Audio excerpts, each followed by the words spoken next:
Today in the gospel reading, we see Jesus felt compassion for the people because they were distressed and dispirited like sheep without a shepherd. My dear friends, if we look at the world around us, people today are lost in their own lives. They are depressed. People are filled with anxiety. Youths are addicted to various kinds of things.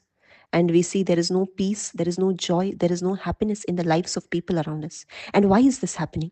It is because they don't know who their shepherd is. They are like sheep without a shepherd, and Jesus has compassion on them. Today, Jesus is looking at the world and he looks at us with eyes of compassion because we don't know who is our shepherd. My dear friends, that's why Jesus is saying the harvest is plentiful, but the workers are few. Therefore, ask the Lord of the harvest to send out workers into his harvest. Today, we need to pray for true workers who will preach the true gospel so that this sheep will know who their shepherd is. We have only one shepherd, and that is Jesus Christ, because Jesus gave his life down for his sheep, and there is no one who can love us the way Jesus loved us, and no one can satisfy our soul the way Jesus satisfies our soul, because he says that there is no greater love than this, than to lay down one's life for one's friend. My dear friends, today we look around in the world seeking for true friendship. We look around in the people around us seeking for true love, seeking for true joy, but we can never find it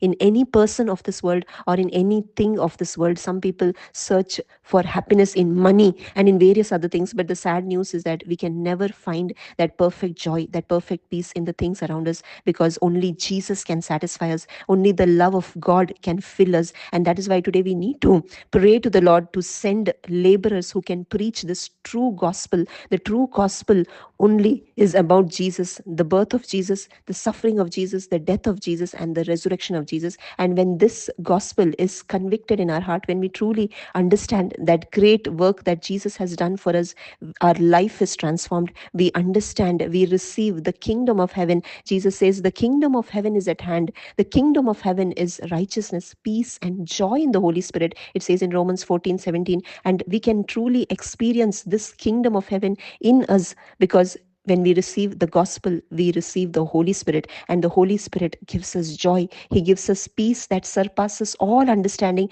and we live not in our righteousness. It is not an external form of righteousness, but inward righteousness in which the nature of Christ is produced in us. And all this can happen only when we hear the gospel, when we have our faith in the finished work of Jesus, when we truly understand that Jesus is our true shepherd, that he came to give us life, life in abundance. When we understand this, we can live that beautiful life. We can experience the kingdom of heaven in our life. Thank you. God bless you.